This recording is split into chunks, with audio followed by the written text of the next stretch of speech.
live 221 bonsoir ñoo ngi am mbégte ñëwaat ak yéen seen plateau spécial Actu Sport fas yéene waxtaanee lépp li nga xam ne ni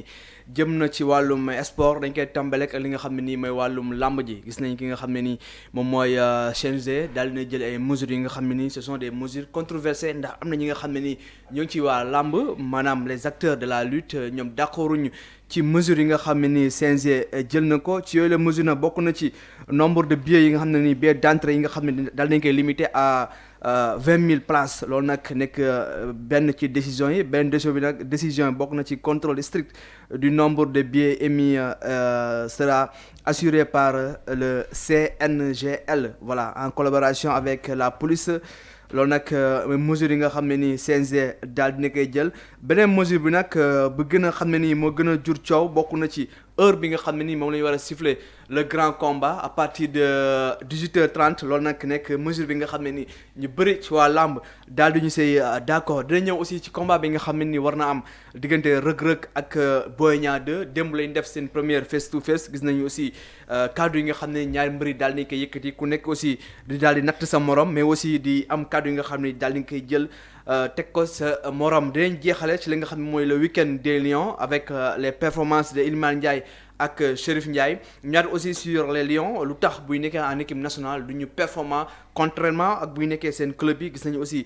Lions yu bëri bu nekkee seen club dañuy def ay performances yu am solo mais bu ñëwee équipe nationale dañuy gis le contraire loolu yëpp da nga si ànd ak léegi-léegi ak Mamour Diabaye Mamour maa ngi lay ziar bu baax a baax. Abdourahmane maa ngi lay fay di la jaajëfal di am mbégte bu yaatu di toog si plateau Sport Live 221. di nuyu suñu mbokk internet yi nga xamante ne ñu ngi bàyyi xel saa su nekk di nuyu tamit ma communauté sur TikTok donc ñu ngi leen di jaajëfal bu baax a baax fas yéene ànd ak ñoom rek faram-fàccee lépp luy jëm si wàllum actualité sportive. très bien Mamour maa ngi nuyu aussi say internet yooyu. ñu ngi lay jaajëfal bu baax voilà la communauté TikTok voilà. alors dañu koy tàmbale ak mesures yi nga xam ne nii CNG daal dina koy jël première mesure bi nga xam ne jël na ko aussi mu nekk une mesure controversée ñu bëri aussi ci waa làmb bokk ànduñu si moom mooy organisation et horaire des combats donc loolu aussi mu nekk voilà combat yi premier combat bi war na daw à partir de 16h00 dernier combat bi maanaam le grand combat war nañ koo siffler au plus tard 18h30 mu nekk mesure yi nga xam ne ni waa làmb aussi daal ñu si ñu bëri ànduñu si. waaw jërëjëf Abdourahmane donc mu nekk une première le vendredi gannaaw ba ñu doon célébrer notre 65e anniversaire de l'indépendance du Sénégal. Donc mu amoon ni tamit combat boo xamante ne amoon na fële ci arène nationale diggante Ada Fass ak Lac de Guiers numéro 2 léegi nag y a eu des sanctions. parce que dafa amoon violence ak insécurité bi nga xamante ne mi ngi doon véhiculer dans le monde de la lutte loolu taxoon tey jii nos autorités compétentes plus précisément le ministre de l'intérieur jël ay dogal suspendre les activités yi nga xamante ne mi ngi laale ci wàllum lamb léegi nag il y a eu des concertations et ce sont ces concertations qui nous ont mené aujourd'hui ba ñu ibbiwaat les activités yi nga xamante ne mi ngi jëm sur le monde de la lutte mais nag ça a été une première parce qu'il faut saluer aussi présence du ministère des sports bi nga xamante ne teewee woon na ci bile événement léegi nag je pense qu'il y aura des travaux yoo xamante ne ça va être dans la continuité pour xool exactement ndax heure bi baax na quels sont les avantages quels sont les inconvénients et aussi quelles sont les solutions yi nga xamante ne que dinañu permettre à ce que tey jii ñu dem sur des activités sans pour autant mu am li nga xamante ne moom mooy des scènes de violence léegi nag il y a eu des critiques parce que dañ tàmmoon di gis ay grands combats yi doon commencer vers les alentours de 19h30 20h même 20h30 entraînant tey jii vraiment des scènes yi nga xamante ne kenn rafetlu wu ko léegi nag je pense que c'est le moment ñu toog saytu parce que tey jii xam nañu exactement que lan moo doon causer yenn retard yi donc je pense qu'il faudra être très vigilant et bàyyi nag tey jii les dernières appréciations yi nga xamante ne war na jóge sur les autorités compétentes concernant peut-être lépp luy jëm ci wàllum làmb léegi nag il y a une culture et ku ne bëre wax culture mais le constat qu'on fait mooy ci événement bi xaw nañu sentir tuuti bésu culture bi et loolu ça ne fait pas le charme de la lutte au fait donc léegi le plus important rek mooy nañ toog ñu waxtaanee ko tey jii nii la population sénégalaise aime la lutte waaye nag suñu demee ba di si constater benn insécurité des agressions des vols su combat yi jeexee les populations yi nga xamante ne ñi ngi vivre à côté ils ne sont pas en paix donc je pense que ça a été une bonne décision léegi nag reste à savoir exactement lan la ñu war a changer lan la ñu war a apporter ci wàllu boobu pour ñu mën a dem dans un consensus très large. très bien yaa ngi wax léegi nii que combat bi passé sentir ñu bu baax a baax la culture. oui mesure aussi baax na parce que tamit dina permettre ñu lutter contre l'insécurité mais aussi est-ce que tamit du rey la culture parce que tamit waxee làmb oui sport la mais tamit culture am na si part bu am solo. waaw mais tamit xam nga je te donne un exemple. oui xam nga football. waaw finale coupe du monde. oui suñu nee 18h lay commencer ça commence à 18h. oui et lu mu yàgg si on fait un calcul les 2h45 la mi-temps plus les temps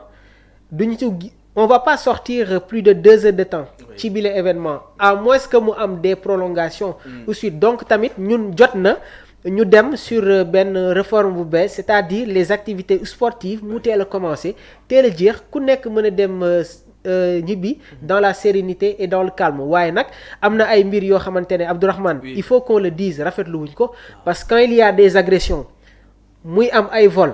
muy am ay ñaawteef yoo xamante ne kenn mënu ko expliquer loolu day tax ji nii suñu autorités yi ñu sévir et ci wàllu boobu noonu y a eu une sanction sévère entraînant la suspension des activités yi nga xamante ne mi ngi nekk dans le monde de la lutte c'est tout simplement ça oui. c'est bien donc aussi wax nga ko léegi c'est bien aussi ñu organiser la lutte donc 3 heures de temps spectacle rek doy na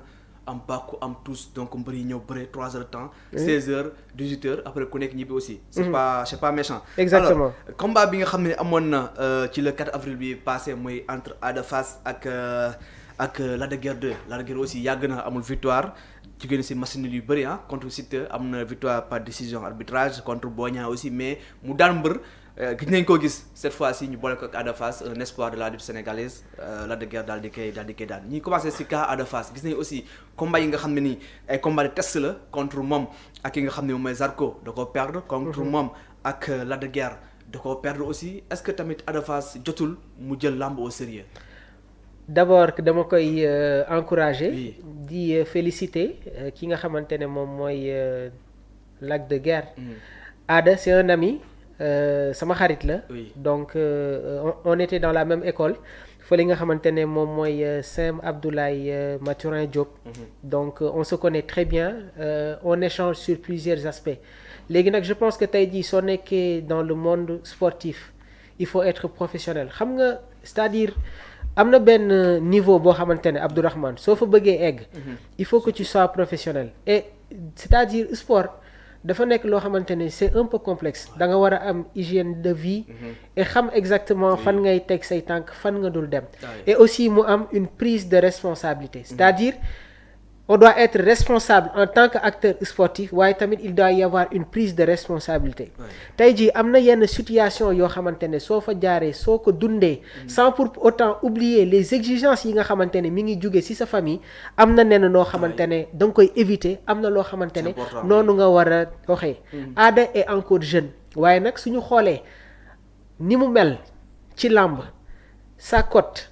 mobilisation mbooloo bi nga xamante ne moom mooy topp ci ginnaawam am na leen loo xamante ne war na ko éviter léegi nag mi ngi doon bëre ak lutteur boo xamante ne am na expérience et moom moo ko jiitu ci làmb parce que ku bëre ak Tapha Tine bëre ak Modou Lo bëre ak Eumeu Sène daan l'ancien roi des arènes kooku am na expérience ci wàllum làmb waaye nag ci accrochage bi da ngay xam ne que en termes de force Lac de Guiers est beaucoup plus imposant que Ada Fass et cela s'est confirmé sur tactique bi nga xamante ne moom la Ada Fass indi c'est la réalité il a tenté des actions mais am na benn doole boo xamante ne su nekkoon ci moom kon Lac de Guiers daanu na léegi nag à travers ce combat booy bi xam na lan moo ko manqué muy lan dem entraîner ji dem utiwaat doole parce que dafa nekk ci benn zone boo xamante ne tous les lutteurs sont imposants et tey jii am na beneen duel boo xamante ne ça va être crucial muy moom ak kan Liss Ndiago et c'est sûr que quand il va perdre ce combat là ça va être très compliqué ci côté entourage bi ñu gën a former un bloc ci côté encourager ko wax ko tamit encore une fois parce que effectivement c'est intéressant. non genre non xoolal j'ai été sportif Abdourahmane. Oui. J'ai pratiqué le football mais en tant que acteur sportif il y a des critères et des leviers yi nga xamante ne moom moo lay accompagner pour atteindre benn sommet au fait. Mais par contre si tu n'es pas sérieux si tu ne respectes pas tes entraînements amoo hygiène de vie que bu baax sur un combat dafay feeñ mais nag il faut saluer tamit la prestation de Ada Fass parce qu'il a fait des actions il a tenté bëri na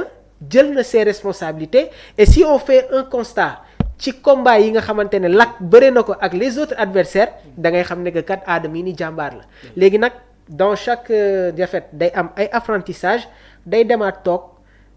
jël temps am defaraat entourage bi booloowaat dem sur ses entraînements pouvoir être très performant sur yeneen sorties yi nga xamante ne mi ngi dressé ci kanamam. Très bien day ñëw aussi sur Lac de Guiers 2 moom am na victoire contre Ada Fass mais après génn na aussi di laaj un combat royal est-ce que aussi tamit c'est le moment pour mu am un combat royal gis na aussi Tapha Tine mu ngi fi amul combat Lac de Guiers Tapha Tine c'est une belle revanche. Est-ce que Modou Lo va accepter de lutter avec ak Lac. Est-ce qu'il va accepter. C'est des bof je sais pas encore mais daal je pense que tamit un lutteur comme Lac doit prendre ses responsabilités. léegi nag aujourd'hui il y a le roi des arènes qui a la prérogative et les attributs tànn kan lay bëreel ak kan la dul bëreel waaye bon je pense que tamit on est dans le monde sportif et ce sont les différents acteurs ñoom ñooy échanger pour pouvoir avoir li nga xamante ne moom mooy un revenu très conséquent. Mais Lac ak Tapha Tine c'est une belle affiche hein. Lac Tapha Tine waa affiche la bu neex parce que tamit voilà Tapha a eu un revers ci combat bi nga xamante ne jotoon na ko bëre ak le lion de Guédiawaye muy Balla Gaye donc je pense que ça va être choc bu neex tamit concernant tamit voilà amateurs yi ñi ngi xaarani combat yooyu noonu ci wàllu boobu sama ko may Abdourahmane di nuyu bu baax a baax suñu mbokku sama mbokku gars yi nga xamante ne ñu ngi nekk sur TikTok donc voilà j'avais pas trop la chance de faire des chroniques sportives sur ma page parce que c'était beaucoup plus politique mais nag dinañ ànd ak ñoom rek ñëw sur la politique ñëw sur le sport voilà pour pouvoir créer une communauté boo xamante ne y aura les différents aspects yi nga xamante ne dinañ ko aborder ci wàllu boobu. Très bien beneen combat aussi bi ñu waxtaanee Mamour mooy combat Reug Reug ak Boy Niang gis nañ démb ñoom ñaar def nañ seen face to face mu nekk un face à face bu tàng mais dafa mel ne bu ñu dégloo face to face bi Reug Reug dafa xaw a minimiser un peu la forme de Boy Niang muy nankaan liggéeyoo te 10 combats maa la mën est-ce que aussi Reug Reug bu bëggee basé wu sur cette forme là bëgg koo bëree est-ce que nekkul ci erreur. Abdourahmane tu as parlé de choc. Ce choc va nous amener dans un combat difficile. Et effectivement à la finalité dinañu xam exactement si ñaari mbër yi kan mooy remporter ce choc qui va lui permettre encore une fois de se hisser sur les ténors de la lutte sénégalaise. Mais attention parce que dans la communication j'ai senti que Reug Reug dafa mel ni que dafa xaw a xeeb tuuti Boy Niang et ñun ñëpp xam nañ ne que Boy Niang c'est un tacticien. C'est un tacticien, c'est un technicien. Parce que ku daan Sa Thiès daan Balla Gaye bëre ak des ténors tu peux battre n'importe qui dans le monde de la lutte. Donc attention à l'excès de confiance ci Reug Reug ñun ñëpp xam nañ ne que sportif la athlète la et il est très conséquent dans ses entraînements sans pour autant oublier tey jii aspect MMA bi nga xamante ne dolleeku na ko ci kawam léegi est-ce que Reug Reug dina ñëw xeex ak bu Boy Niang point d'interrogation est-ce que tey jii ni ngay xeexee ak MMA moom ngay xeexee ak lamb non c'est pas la même chose il y a la réalité ci wàllum lamb mais nag attention Boy Niang dafa nekk mbër boo xamante ne Abdourahmane kenn du ko saax-saaxe de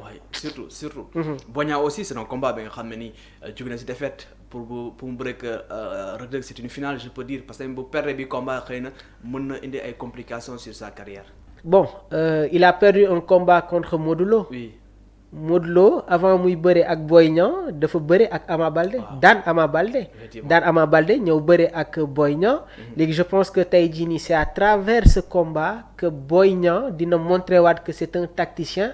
athlète la sportif la mais nag def leen nànk ci combat bi nii Boy Niang ku mu mënul daan amul waaw surtout. ku mënul daan amul. damay dégg ñu bëri di naan Reug Reug xëy na moo gën a bënn bëre moo gën a ñor mais Boña aussi c'est un tacticien yaa ngi koy souligner léegi. Ouais, c'est un tacticien, c'est un athlète là te il est régulier sur ses entraînements. léegi nag y a eu une blessure bu tardel combat bi mais on espère qu'il est à fond dans ses entraînements soo ko xoolee tamit da ngay xam ne que il est en forme te état bi mu indi nii moo daanoon Sa Thiès moo daan kan Balla Gaye et état bi mun na daan ko Reug Reug. c'est là bëggoon ñëw léegi mooy à 2 mois du combat. gis nga démb seen état de physique ñoom ñaar ñëpp. oui en tant que sportif noo jàngatee seen état de physique. bon ils sont tous prêts Abdourahmane. oui ñoom ñaar ñëpp ils sont prêts hein? Donc le plus important daal mooy on a besoin encore une fois d'avoir des athlètes nga xamante ne suñu simmeekuwee dinañu xam ne kat ñii nii entraîné nañ. et Boy Niang en termes de forme saa yu simmeekuwee kenn du ko wax càmm. à chaque fois qu'il est prêt da ngay xam ne que jël na ay entraînement au sérieux et loolu moo koy permettre tey jii nii mu voilà bëre ay combat yoo xamante ne satisfaction rek moom la si am. alors combat boobu ñoo ngi koy xaar bu baax a baax le 29 juin la Gaston Production moom moo ko daal di taxawal entre Boy Niang ak Reug Reug mais combat bi nga xam ne en tout cas c'est une très belle affiche Mamour day ñëw tuuti ci football donc lamb moom neexoon na trop ñu koy expliquer te tout le temps aussi dañu si ñëwaat di si wax lu gën a bëri ak combat yi nga xam ne ñoo ngi ñuy xaar donc gis nañ week-end bi passé donc am na Lions yi nga xam ne ni ñoom ñoo gën a marqué le football ci côté international bokk na si Iliman Ndiaye ak Chérif Ndiaye. Oui, bon Abdourahmane, si tu me le permets, oui. Je pense qu'on avait fait une émission après le match bi nga xamante ne Sénégal footballoon na ko ak équipe bi di Togo. Wow. Comptant pour les éliminatoires de la Coupe du Monde 2026. Après cette émission, j'ai reçu énormément de messages et d'appels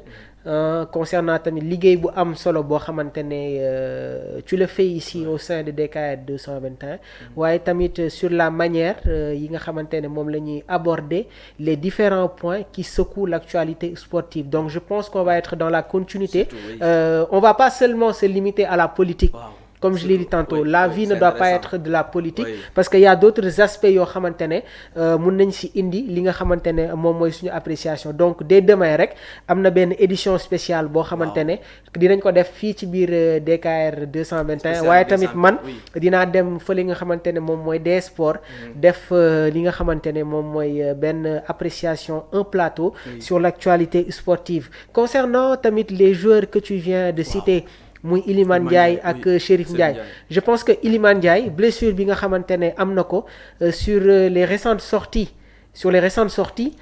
ci Sénégal joué contre Soudan ak Togo dafa amoon blessure moo tax il n'a pas été présent mais ñun ñëpp xam nañ ne que tey jii Iliman Ndiaye fait partie des dépositaires du jeu sénégalais et il nous a énormément manqué si sorties yi nga xamante ne Sénégal football na ko contre Soudan ak équipe bii di Togo est-ce que tu vois léegi nag bon il y a eu des critiques envers Sadio Mané si tu me le permets encore une fois l'identité de l'équipe nationale Abdourahmane Sénégal c'est Sadio Mané malgré les critiques mënuñu non un joueur est souvent critiqué waaye nan la ñu war a critiquer tolloon nañu ay moments yoo xamante ne c'est Sadio Mané qui nous a fait sortir de certains matchs. C'est vrai. léegi nag moom en tant que professionnel il doit y avoir des critiques waaye génnee Sadio Mané ci équipe bi teel na léegi je pense que tey jii nii Pape Thiaw doit faire des rectifications ci schéma bi nga xamante ne mi ngi koy proposer et sooy xool suñu dernier plateau bi fii j'avais dit que il peut y avoir un repositionnement c'est-à-dire on peut prendre Iliman Ndiaye football loo ko comme excentré gauche et sooy xool actuellement en club Iliman Ndiaye joué watul comme 10 mais moom mooy joué comme excentré gauche léegi on peut prendre Sadio Mané football loo ko comme électron libre jël Iliman joué loo ko excentré gauche Ismaïla Sarr wala Assane Diao comme excentré droite léegi là tu permets à Sadio Mané de ne pas dépenser trop d'énergie et ce qu'il faut savoir mooy Abdourahmane depuis 2011 Sadio est ici ci olympique yi avec la génération Idrissa Gana Gueye Cheikhou Kouyaté Kara Mbodj Pape Ndiaye Souaré Moussa Konaté Sadio Mané faisait partie de cette génération dorée et il a été dans la continuité tey jii xool ko en termes d'âge mais les grands joueurs su ñu demee ba am benn âge bi ils ne peuvent plus dépenser yenn énergie xoolal léegi Cristiano il ne joue plus comme excentré il joue comme avant-centre mais si tey jii il ne joue plus comme excentré il joue comme second attaquant donc il suffit juste de faire quelques rectifications. On a Iliman Ndiaye, on peut le faire jouer comme excentré gauche. Del Sadio Mané, football loco comme électron libre, second attaquant, il n'y aura pas de problème. Léegi nag concernant Chérif Ndiaye, il est très performant. Fële nga xamante ne moom mooy étoile rouge. Donc je pense que tey jii nag football en club. waaw bokkul ak football en équipe Sénégal. ñun ñëpp xam nañ ne que am nañu effectif boo xamante ne sur tous les secteurs sur tous les compartiments on est au complet. Donc nag am na ay yenn chance yoo xamante ne soo ko amee encore une fois. dans la tanière da nga koy saisir et nag Chérif Ndiaye n'a pas été trop convaincant. face ci sortie yi nga xamante ne am na ko ak équipe Sénégal. Et cela s'est confirmé ci match bi nga xamante ne joué nañ ko contre Togo. J'avais dit que tey jii en termes d'attaquant de pointe on dispose de tous les profils et tey jii il y a une complémentarité entre le profil de Habib Diallo ak le profil de Chérif Ndiaye. waaye nag Habib à chaque fois qu'il joue il est convaincant. Et cela s'est confirmé sur une phase de jeu. Il permet à PMS de marquer le premier but dans cette rencontre. Donc les places sont très chères ci équipe Sénégal. Il faudra saisir des opportunités yi nga xamante ne mi ngi présenté wu si sa kanam. Alors yaa ngi évoqué léegi la question mooy suñu dernière question. la pression bi nga xam ne peut-être mën nañu wax ne pression la parce que gis nañu ne joueurs yu bëri bu ñëwee équipe nationale. ñu performer bu baax a baax est-ce que nekk aussi une pression bi nga xam ne ni mu ngi seen kaw wala c'est la concurrence bi nga xam ne aussi am na au sein de l'équipe nationale. Bon, il y a la concurrence surtout nag instant bi nii avec l'arrivée des binationaux. Ilaï Camara, on parle de Assane Diao, am na ay des autres joueurs yi nga xamante ne sax voilà ki nga xamante ne moom mooy Pape Thiaw a eu des concertations ak yenn joueurs yi. Donc il faut s'attendre sax sur les prochaines sorties mu am ay nouveaux jeunes joueurs yoo xamante ne dinañu ñëw ci bile tanière. Mais nag attention équipe Sénégal il y a la hiérarchie. Équipe Sénégal am na ay joueurs yoo xamante ne quand le Sénégal joue ils feront partie du 11 mais nag dans cette hiérarchie am na ay joueurs yoo xamante ne de nouveaux jeunes joueurs qui sont venus bouleverser cette hiérarchie. Habib Diarra il est venu il a pris ses responsabilités. Bërki dem tu as vu le match bi nga xamante ne il l'a fait. Léegi nag des joueurs comme Edouard Mendy, Kalidou Koulibaly, Habib Diarra, Sadio Mané moom mooy sentinelle équipe bi. Et ma bamtuwaat ko encore une fois. Équipe bu nekk day am identité mais équipe Sénégal moom identité bi Sadio Mané la. Quand Sadio Mané n'est pas dans cette équipe day am vide et cela s'est confirmé ci coupe du monde bi nga xamante ne joué woon nañ ko il était pas là. Il nous a manqué en termes d'expérience. waaye tamit on a senti qu'il y avait un manque d'une personnalité qui est boo xamante ne il est capable de faire sortir cette équipe dans des moments yi nga xamante ne on est en difficulté. Très bien Mamour dañuy jeexal mais mënuñu aussi bañ a évoquer les matchs de demain bien vrai que suba dinañ am plateau spécial des champions mais tamit mënuñoo def tuuti wax tuuti rek ci li nga xam ne nii moo ñuy xaar match yi nga xam ne nii Bayern, Inter de Milan, Arsenal, Real Madrid mu nekk ñaari sox yi nga xam ne nii bu nekk rek doy na comme une grande affiche. Attention au Bayern Munich parce que ñu bëri ils sont en train de parler du Real ñi ngi wax ci Barça mais on ne parle pas du Bayern. Dans une équipe si tu as des joueurs comme Mikel Olise, Harry Kane, Jamal Musiala, Kimmich, Goretzka, Palhinha, Upamecano, Alphonso Davies, c'est pas une équipe à négliger. Et le constat qu'on fait mooy depuis arrivée bu Vincent Kompany on ressent une solidité défensive du côté du Bayern parce qu'il y a une complémentarité entre Upamecano ak Kim Min-jae. Et seen attaque bu fële mais nag tey jii am nañu benn jeune boo xamante ne blessé na muy Jamal. Donc c'est sûr qu'il ne va pas être là. Léegi nag on va surveiller de très près l'animation offensive bi nga xamante ne moom la Vincent di indi suba face aux interistes. Inter bi nga xamante ne actuellement c'est l'équipe la plus difficile à jouer parce que ci benn match tu peux voir que benn coach mun na ñëw sur une diversité de formation mais Inter de Milan pendant 90 minutes il joue avec un schéma muy le schéma Abdourahmane 3-5-2 il ne change pas de système. Léegi nag leur force repose au niveau du milieu de terrain donc demain inchallah il faudra très tôt rentrer dans le match côté Bayern parce que avec Inter su fekkee da ngay jouer ak ñoom et tu perds la bataille du milieu sur les phases de transition ils peuvent te créer des problèmes parce que tamit ñoom ils sont capables de jouer si attaque placée mais tamit ils peuvent jouer sur les côtés moo lay waral il faudra surveiller de très près les pistons yi nga xamante ne mi ngi nekk côté interiste. l'autre match aussi mooy Real Madrid war a fekk ji Arsenal loolu aussi c'est un match bi nga xam ne nii gis nañ Real actuellement mu ngi en difficulté sur certains matchs est-ce que dina mën a nekk à la hauteur. Le Real c'est le Real. waaw surtout en Ligue des Champions. Le Real en Ligue des Champions c'est le Real en Ligue des Champions. Le Real qui joue en Liga bokkul ak Real buy football en Ligue des Champions léegi nag il y a le mythe merengue quand je parle de mythe merengue mooy ci benn moment wu match l'équipe adverse day xaw a complexe tuuti ci équipe bi nga xamante ne moom moo nekk en face mais nag attention ñi ngi football ak équipe boo xamante ne c'est une équipe joueuse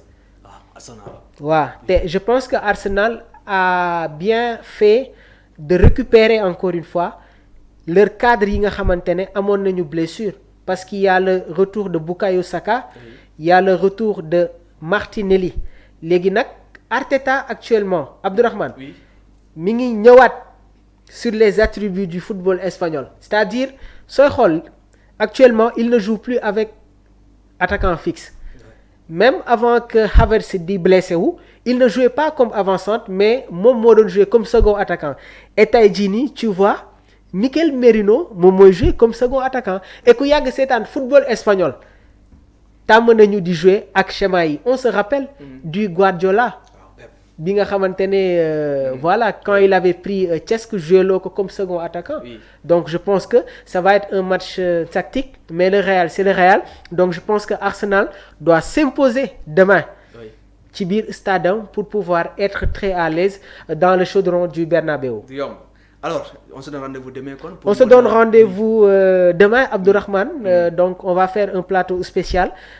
sur li nga xamante ne moom mooy la Ligue des Champions waaye tamit xam naa ne sans pour autant tamit oublier le programme de demain sur DKR on va recevoir le professeur Abdoulaye Mbow sur l'actualité politique ce sera à partir de 16h30 donc professeur Abdoulaye Mbow si kanam tuuti tamit on va revenir sur l'actualité politique donc je pense que ki nga xamante ne moom mooy l'éminent chroniqueur de DKR monsieur Mandela sera là comme ça ñu fas yéene ànd ak moom faram-fàccee rek lépp luy jëm si wàllum actualité politique tolluwaayu réew mi waaye tamit di jaajëfal bu baax suñu mbokk internautes yi nga xamante ne que ñu ngi ñuy bàyyi xel saa su nekk di la jaajëfal Abdourahmane sur la manière dont tu anime les débats la manière dont tu laisses ton chroniqueur développer c'est très important donc di jaajëfal tamit l'éminent réalisateur technicien muy Omar Silla l'homme dans l'ombre qui est en train de faire un travail exceptionnel au sein des deux structures donc di la jaajëfal bu baax a baax a baax di leen wax rek à demain inchallah. À demain inchallah merci beaucoup Mamour de remercier aussi Omar ak les internautes yi ñu topp aussi Sport Live 220 ans donc demain dañu fi ñëwaat gën a yaatu indi plateau spécial des champions. Exactement waxtaanee rencontre yi nga xam ne ni war na am demain mardi ak le mercredi donc on se donne rendez-vous demain inchallah.